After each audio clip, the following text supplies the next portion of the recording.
Hi, my name's AJ. I'm from San Diego, and I'm studying finance here. Hey everybody, my name's Joe. I'm from Pittsburgh, and I'm a junior economics major. I'm Nathan. I'm from DC, electrical engineering and pre-law track. Way more than intellect or passion would be communication. Intellect is useless for landing an internship. I swear on my mother's grave. Oh, wait, hang on. My mother was cremated. You'd be very different people today, and I'm sure you would agree, if you grew up 50 miles north of I-80 in Pennsylvania in a trailer that costs $15,000. If we don't understand the sociological factors and forces that lead people to be who they are, then what's the point of thinking that we understand anything? Because we don't. The problem is when we get into social structure and we start talking about parents and their money or poverty or whatever it is, right? The thing is, once you start talking about that, you do exactly what Nathan did, which is like, If you have to think about how am I gonna pay for my next meal, yeah? you're not gonna be able to think of how you're gonna change the world. Okay, hang on a second. Way. I'm gonna disagree with you. We're a product of our environment until we're not, right? So that's like, again, where the personal decision side of it comes in, saying like, I need to do what's best for my life. Okay. And most people have a really difficult time saying that. What are the factors that got those four people internships? Like when you see them, they got internships at NASA. What did they do? Who are they? What happened? I believe that these people definitely had passion to pursue that kind of career. I think that these people also had crazy discipline, from what I've known about like Okay, all right. space and everything, Got ya. it's definitely extensive, so. I would guess intellect and qualifications, just because, NASA, if you look at it like on a list of the hardest internships in the world to get, NASA I think is like top 5, might even be lower than that, but it's somewhere on that list. So I would say they definitely all have, to some degree, a large amount of intellect and prior qualifications. To Intellect, get that position. passion, qualifications. Bro, would you add anything to it? Definitely. I had a good friend of mine got an internship at NASA this past summer. And I'd say way more than intellect or passion would be communication. Intellect is useless for landing an internship unless you can communicate that to the person hiring you. Okay, all right. Can you go to the next slide? So these are drug addicts on Kensington Avenue in Philadelphia, okay? What factors got them there? Lifestyle choices and maybe not trying to be the best version of themselves, I could say. This is probably more like a lifestyle choice thing, or just like some larger macro event in your life that caused you to go in some direction, one way or another, being like a sort of bad direction, I guess you could say. And Nathan, how about you, man? I'd say, I agree with them. It can be the product of one's decisions, but circumstances and environmental forces can influence those decisions. Wait, hang on. Okay, but hang on. This is the first time that somebody has said circumstances or environmental forces, right? What do you mean by that? Because none of you have hit that yet, so what do you... Now, I'd be careful to say that those circumstances are to blame, right? Ultimately, I think more than anything, one's own decisions are where it primarily rests on. But I think one can look at circumstances and say, like, for example, a good parental figure is important to encourage children to make good life decisions, right? So, like, I had a mom and dad who really encouraged me to be the best version of myself, to hold myself accountable, to engage in, to be disciplined, right? Okay. And I think the absence of that, while it would not absolve the responsibility of the individual, it can be harder to make those decisions for sure.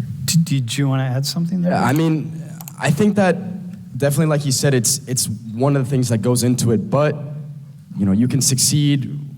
There's all these stories, we've heard all these stories of people who come from situations that are not working out for them, and they've succeeded. How many stories, bro? I've heard, it definitely depends on what you look at. Like this guy, Iman Ganzi, I'm butchering his name right now. He didn't grow up with a father figure, and that's a big, you could say that that's huge and will cause huge amounts of trauma or whatever you want to say about it. It can lead you down the wrong path, and not having that role model in your life can be detrimental. Okay, all right, man. So here, Oh, I was just gonna say I agree with him. Like, Pursuit of Happiness is a great movie, and that, like, you know, no matter how bad your circumstances are, one good decision can lead you out of it as long as you persist. all right, man. So here, I swear on my mother's grave. Oh, wait, hang on. My mother was cremated. I swear on my mother's ashes, okay, on my mother's spirit and her soul, that I want to understand how it is that those 4 people got NASA internships. What is the totality? What are the totality of the factors, and how best to understand that, and how these drug addicts, these people who became drug addicts on the streets in Kensington Avenue in Philadelphia got there. I swear I really want to know. I'm neither a liberal nor a conservative. I grew up in the working class, and I have the idea that especially at my age, gentlemen, as I've been working my whole life, I'm a workaholic, and I see other people who aren't working, it pisses me off. Like, it really bothers me. And I pay a lot of money in taxes, and I don't like to just pay taxes for people who don't want to work as hard as me. Like, I really have a problem. But I'm a sociologist, and I want to understand what's going on. These folks on the streets in Kensington, I want to understand them. So I don't want to make excuses for them, bro. Nathan, what you said exactly. It's like, well, but circumstances happen to people, but we can't let that be an excuse, right? Okay, but what is it?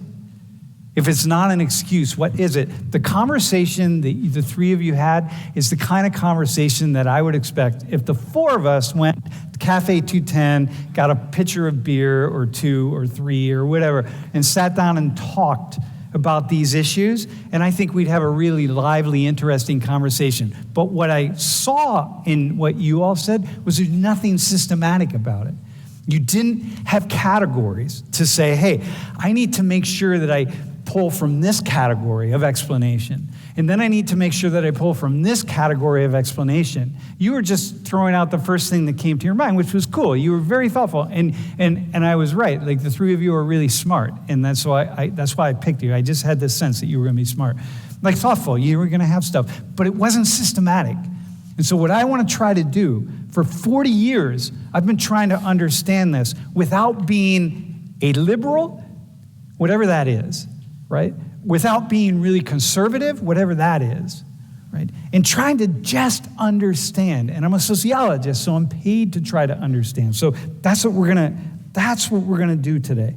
I'm try to get us all to be a little more systematic in our answers, so that if you all were speaking to a room full of really hard left liberals, that they would be able to say, okay, I hear what you're saying. That makes a lot of sense. And if you were speaking to a room of hard right conservatives, they would also say, yeah, okay, I see I like what you said. I like that. That's cool. So that's where we're going to go today. All right? So here's the start of the structure. Remember, I just said you need to draw from this category, and then once you exhaust that category, you need to draw from this one. So let's just start with the internships, right? Social structure. Things happen to us. You guys, y'all have parents. Your parents have a certain amount of money, wealth, income. They have education. They bring that. You have access to certain education. You have access to experience, good and bad, right? Good and bad. It's not, but I'm just looking at you. You'd be very different people today, and I'm sure you would agree, if you grew up 50 miles north of I-80 in Pennsylvania in a trailer that costs $15,000 and went to a school that really was not a very good school. You'd be very different people today. We agree with that? Okay, so that means social structure is fundamentally important. We have to look where people come from. We have to look at what they've learned, what they've been taught, their life experiences, their peers, their neighborhood, all that stuff. Because, listen, and by the way, I'm talking a lot right now, but you guys, I'm going to put it back on you, okay?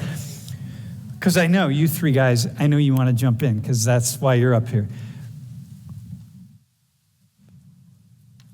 Because if we don't understand, not as excuses, but to understand, if we do not understand, now I'm back to the stream. Listen, if we don't understand the sociological factors and forces that lead people to be who they are, then what's the point of thinking that we understand anything? Because we don't. We don't. How can you understand? If you don't break it down? The problem is when we get into social structure and we start talking about parents and their money or poverty or whatever it is, right? If someone was physically or emotionally abused, or whether you grew up with two parents who are on disability your whole life, man. The thing is, once you start talking about that, you do exactly what Nathan did, which is like, well, but these things happen to people. But it's not an excuse. Like, because you're like, you start over here, and you're like, yeah, but we can talk about this, but we can't stay there. So your gut, the way you did that was perfect, because you went here and then you stepped over here, okay? So on the other side is personal decisions and responsibility. And you guys, you all laid that out really well with both those examples, right? We all can make decisions different than the ones we have.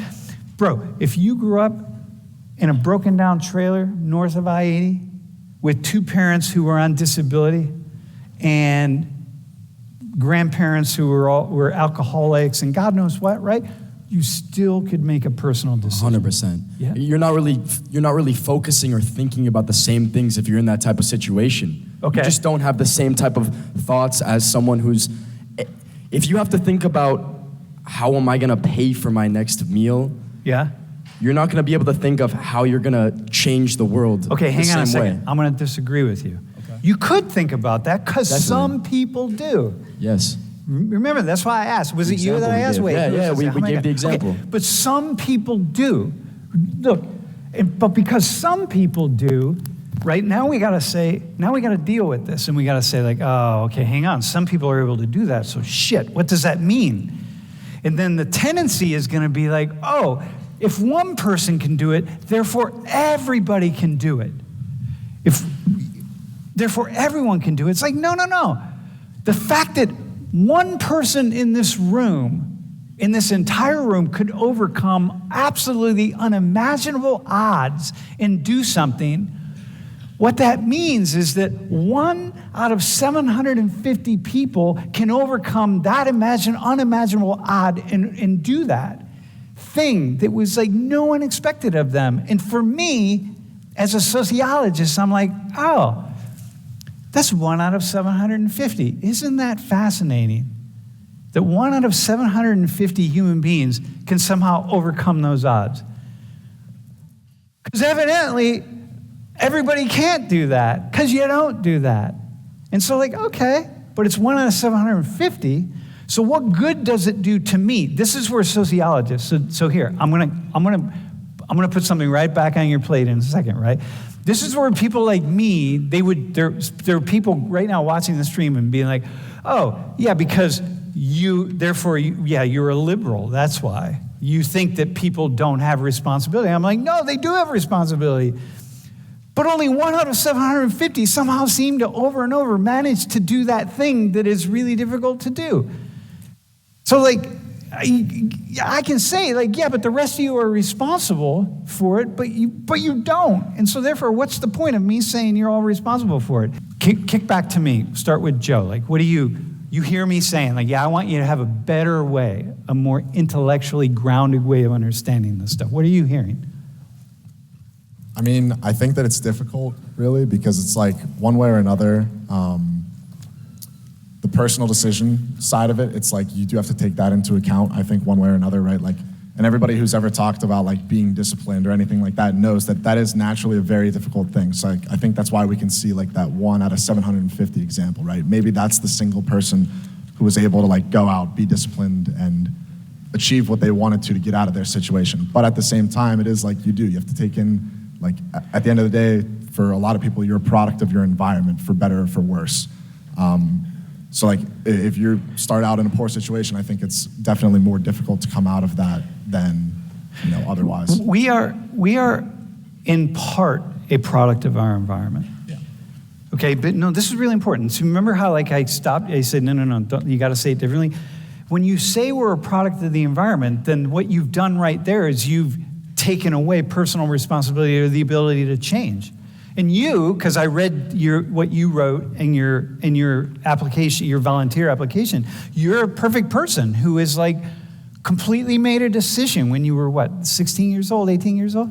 14, to say like, I'm not gonna be in this environment, I'm gonna change everything. So like, okay, you just were walking down here, everything was going this way, and you were like, nope, I'm going this way, and you did that. So you weren't a product of your environment. So like, I like to add to it, it's like saying we're a product of our environment until we're not, right? So that's like, again, where the personal decision side of it comes in, saying like, I need to do what's best for my life. Okay, and most people have a really difficult time saying that.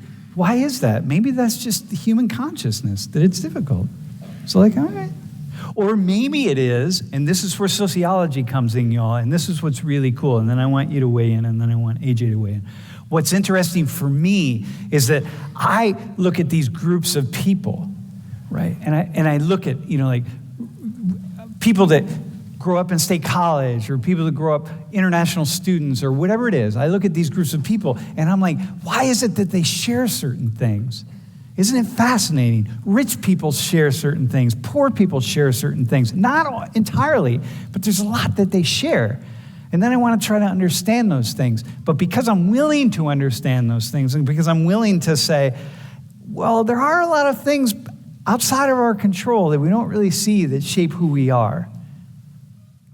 And it's really worth looking for the patterns of those things. Like those people in Kensington Avenue, I'm telling you, man, what y'all say is like, yeah, they didn't have willpower, they didn't have this, they didn't have that. I'm like, yeah, but you know what?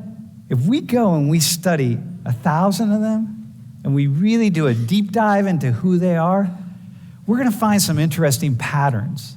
And we're gonna find, for example, I'm gonna do this thing right now. It's like everyone has these invisible strings, they come down. And the strings just like connect us to life itself. And we're gonna see some invisible strings with all these people. Maybe not all of them, but maybe like 20% had this going on, and like 32.5% had this going on, and like 17% had this other thing over here. And then we're gonna start to say, oh, yeah, they're responsible, but still like interesting things happen to people without us even knowing. It's like, and it's not always easy to overcome. That's why we sociologists get labeled leftists and liberals and socialists and stuff, because we're willing to entertain those things.